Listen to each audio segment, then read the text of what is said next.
We have Liz Hyman with CompTIA. CompTIA is a technology trade association known for its certification programs, for its research, its industry standard settings, and for its policy. Liz is well known as an innovation and technology policy leader. Berin, Szoka, and so Liz and Berin is on this end. Berin is with Tech Freedom, an organization that is always asking, an organization, but I should say Berin personally, always asking the tough policy and legal questions, forcing us to think beyond some of our regular patterns in how we do policy, and particularly focus on technology change. He is honestly a true thought leader in the innovation space. And finally, Neil Chilson with the Charles Koch Institute. You may recognize him as the former chief technologist at the FTC, and he's now spearheading CKI, the Charles Koch Institute's efforts in fostering an environment for innovation. I'm going to join them, but I've asked each of them to give a very brief opening statement on issues in the innovation space they find most important, to give everybody a thought of what they can do in that space to address that issue, and then hopefully we'll have a couple minutes for questions amongst the panel. So let's start. Liz, start with you. Great. Thanks, Bartlett, and thank you, Alec, for having all of us here this morning. And I just want to build off of Gary's great remarks. You know, the innovation economy really captures the spirit of our country. One of the key things that we look at CompTIA is the fact that people drive innovation. Gary talked a little bit about the need for STEM education, for engineers, innovators, real entrepreneurs, and there's no question we need to be focusing on the tip of that pyramid. But I want to leave today with one thought, which is the vast majority of tech jobs in this country do not require a four-year college degree. To get into a tech job, you just need to have critical thinking skills. You need to be an innovator, interested in your surroundings, good with people, and have an interest in all of this. CompTIA looks a lot at things like the skills gap, which many of you may be familiar with, that sort of mismatch between what employers are looking for and what our people are trained for. We are very involved in workforce certifications and trying to skill up individuals so that they can take advantage of a really good, well-paying tech job. We have some things in the horizon that we pay attention to. So for example, we know that by 2024, there could be as many as 1.8 million technology jobs unfilled in this country. So today, we already have that skills gap and a need to fill it.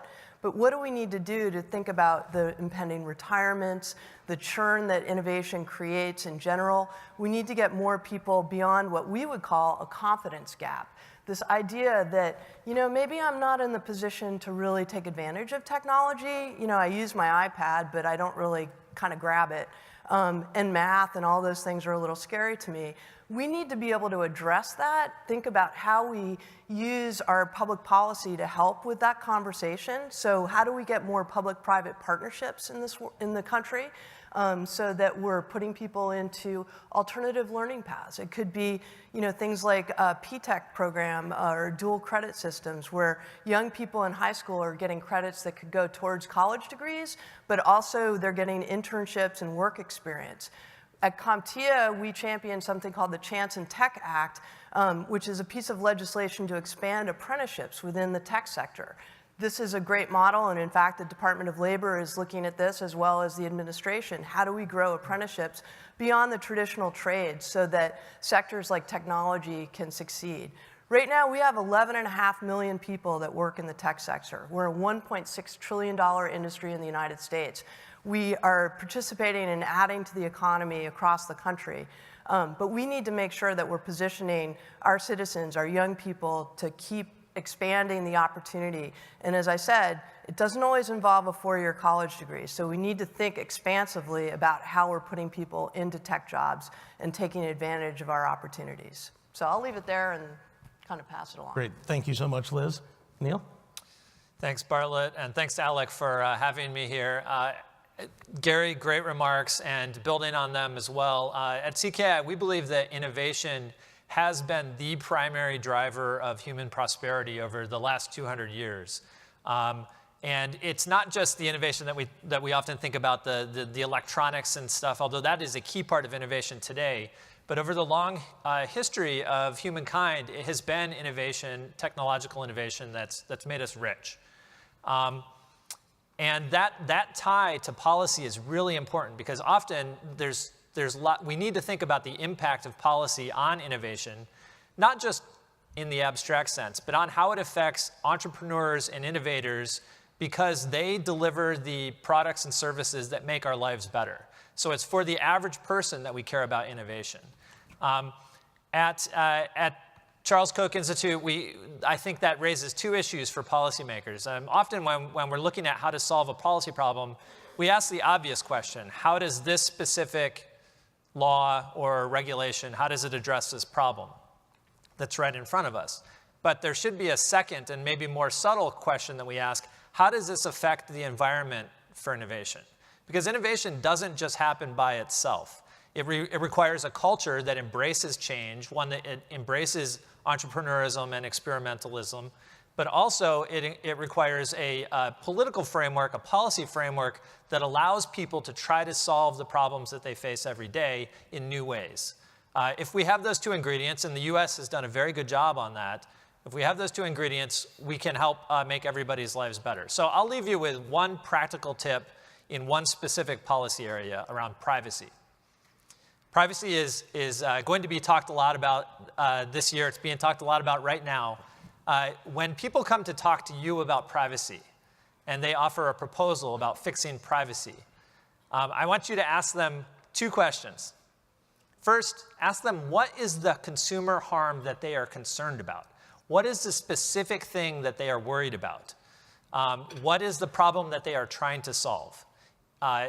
Privacy is a very broad term, and it includes, you'll often, when you get past that, you'll find out that people have very different things that they're worried about. It could be data breach. It could be identity theft. It could be embarrassment. It could be manipulation or discrimination. There's a lot of different issues that get packed under the word privacy. They have very different solutions. It would be unusual to have one solution to all these very different problems. And so when people come in and say, hey, privacy is important, I think we need to acknowledge, obviously privacy is important, but what is the specific harm that you're worried about? The second question you should ask, once you identify what harm they're worried about, how does your solution address that problem?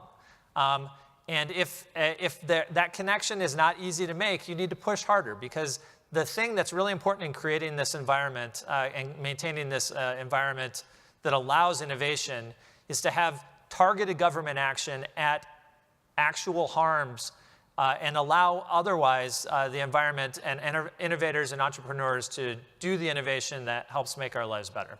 And I'll leave it there, and we'll get into much more, I'm sure. Great. Thank you, Neil. Berin? Thanks for having me, Bartlett.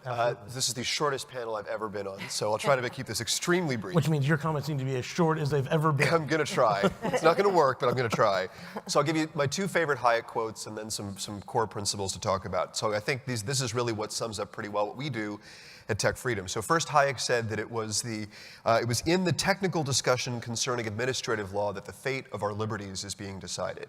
That's what we do every day. We're very in the weeds on what's happening at the states and at the Federal Trade Commission, at the Federal Communications Commission.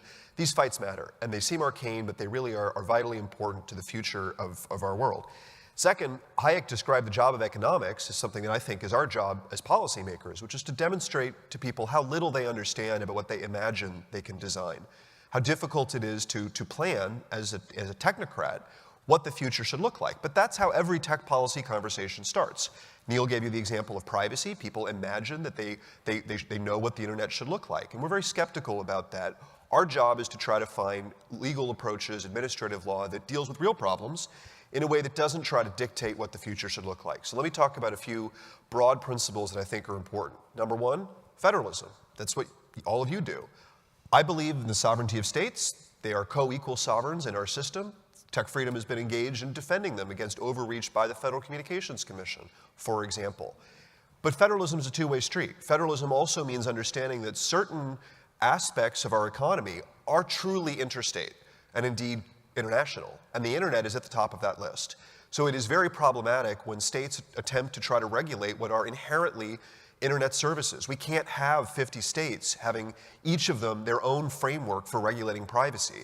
It's not workable as a practical matter, and it's not constitutional. It's not what our founding fathers envisioned in having a unified economy. And it's important here at ALEC that we understand that federalism doesn't always mean that states get to regulate. It depends what we're talking about. Sometimes it means states win, and sometimes it means that states shouldn't be able to act because the federal government has already acted, or even where the federal government hasn't regulated in a totally preemptive way, that the Dormant Commerce Clause prevents states from acting. That's going to be more and more important as we're seeing states get into the field of regulation, whether it's net neutrality or privacy. That's principle number one.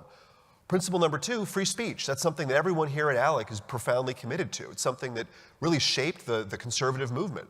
We fought for decades against the FCC, the Federal Communications Commission, regulating what broadcasters could and couldn't say in the name of fairness and neutrality. President Reagan put it best in 1987 when his FCC ended the fairness doctrine. Democrats tried to revive it by legislation, and he vetoed that. And he said it was really in the competitive process that we should place our trust, not in government regulation. Unfortunately now, we're seeing more and more that conservatives are forgetting those lessons. They're starting to call for regulation of speech. They're calling for effectively a fairness doctrine for the internet. When the president and other people in the House Republican leadership complain about the lack of neutrality from tech companies, what they're really asking for is the fairness doctrine. You can criticize tech companies, you can protest them, you can have your own views about them, but if you start suggesting that the government should be getting involved in deciding what is and isn't fair, you are repeating exactly what the left did for decades, that conservatives rightly railed against. And it's very disturbing to me to see how quickly that we have changed in that respect, just as we flip-flopped on tariffs. Third principle, fair notice. When you regulate, companies deserve to understand what the law requires.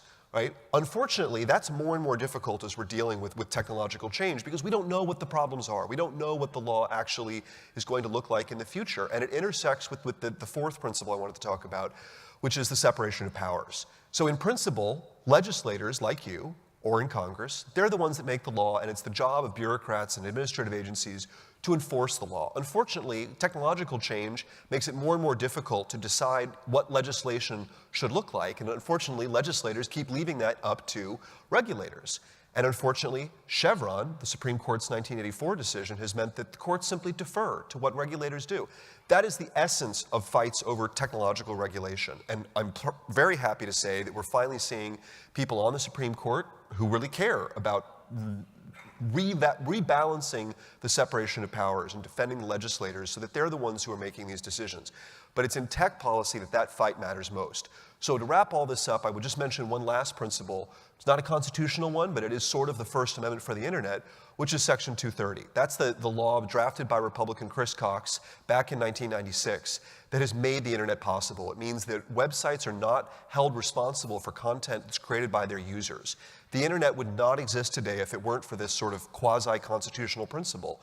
And that, too, is under attack by people who don't understand that Section 230 isn't a complete immunity. It has never immunized sites against criminal enforcement. It doesn't protect them from content that they themselves share in creating. We need to defend Section 230 and recognize that it is the bedrock of the internet, and also understand that there are real ways to deal with real problems. We should enforce sex trafficking laws. We should make those laws tougher. We can do that without trying to make every website responsible for figuring out everything that everyone does online. Thank you, Berin. And thank you, Gary. So a couple things to think about. At the very end, I want to do a lightning round of the one thing that we can ask the legislators when they go back home that they should think when someone comes in on kind of any innovation issue, what they should be asking or what they should be thinking. So you noodle on that for a minute. And I also want to underscore your point, Berin. We don't have nearly enough time to get to all of the innovation issues that are out there, and a bunch of these are front page, leading story kind of issues these days. So I invite everyone to join us at the Tech and Innovation Roundtable that immediately follows this breakfast. We'll get into these issues a little more, and then to follow up with any of the three of you or Alec going forward, and we can help you find the right information. With that, one of these leading stories, especially if you've been in the Washington, D.C. area, but honestly, if you've been kind of anywhere in the country, has been the recent additional headquarter location of Amazon. Liz, you and I had a great conversation right before, or right when you got here this morning, about what that means for everybody else. The way it's been couched is there have been two big winners. suburban Washington, D.C., and suburban New York City. Tell me what happens to everybody else. Great question. So I wanted to share with folks, every year CompTIA's research department does something called Cyber States, and it's a 50-state survey.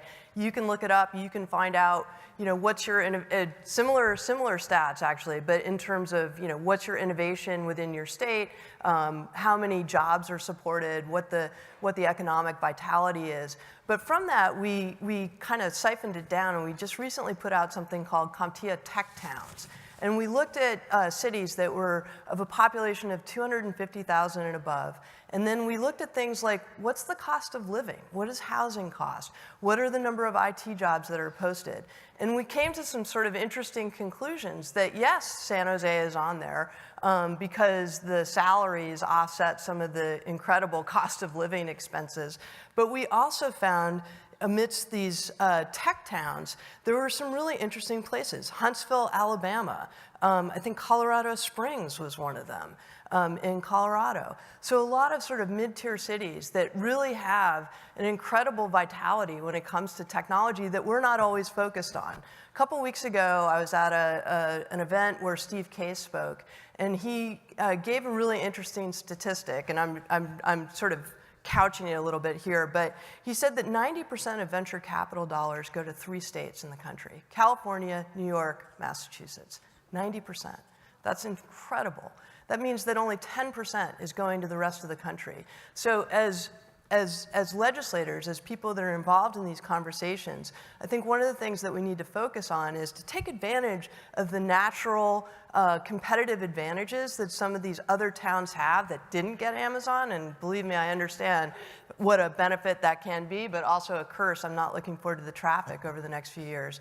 But how do we bring more venture capital and investment to states other than those 3 that we just talked about? And it's not just about recruiting existing companies, but it's about creating your own innovative companies. And that's got to be front and center as we go forward. Thank you. Different topic.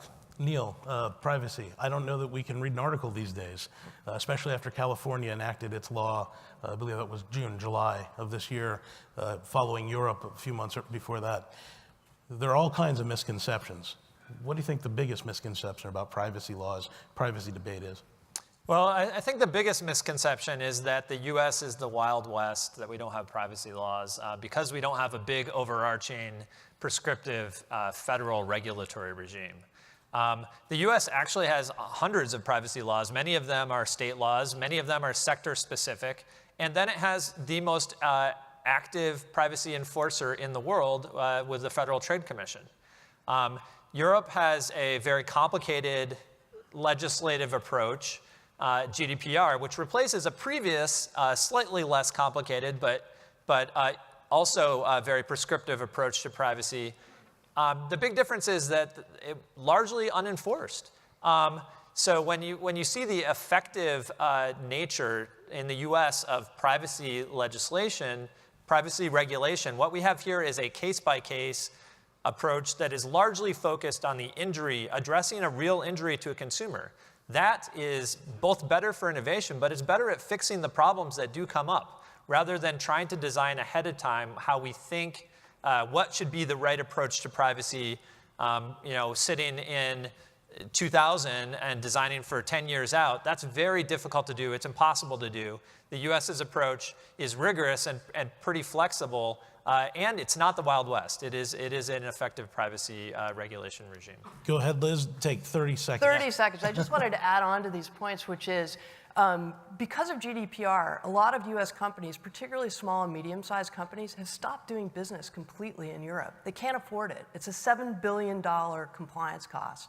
So as California and other states start to think about these types of regimes, think about the impact on your businesses. They will not be able to do business across state lines, and that is a really important fact. So great.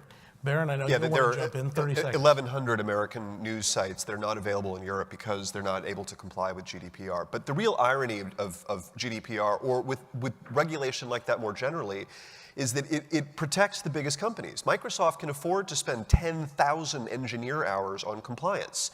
Small companies can't, startups can't. You cannot possibly get a company off the ground if you have to build a legal team in advance. In Europe, it doesn't matter because, quite frankly, there is no tech innovation sector. All the smart Europeans go to San Francisco to do what they do best. And we have $1.6 million average housing costs in California. I do want to add, I did an article for ALEC last year, and I used both CTA and CompTIA's information together. They're very interesting to read together, and what you do find is the spots for the future are not any of the spots that people in the audience would likely name today as the place for innovation. It's absolutely fascinating. And I think issues Hayek's point.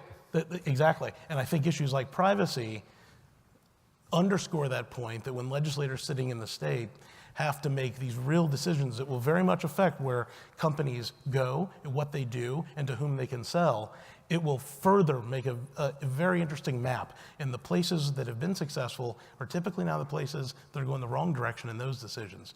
So I think my message would be the opportunity is amongst the states to grow. So last thought, number one thing legislators can do when someone walks into their office. Oh my gosh. I would say, coming back to my workforce theme, really encourage them to think about public-private partnerships. How do we get more people engaged in tech careers? It's got to be number one priority. Neil? Mine would be a sort of a flipping of what I said in my opening remarks.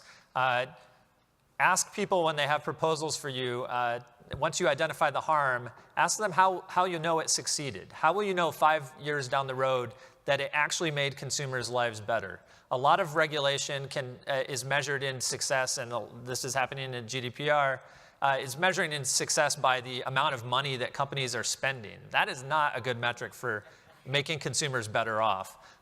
Neither is a measure of how many enforcement actions are happening. What we need is you need to get real answers to how will this actually make consumers' lives better.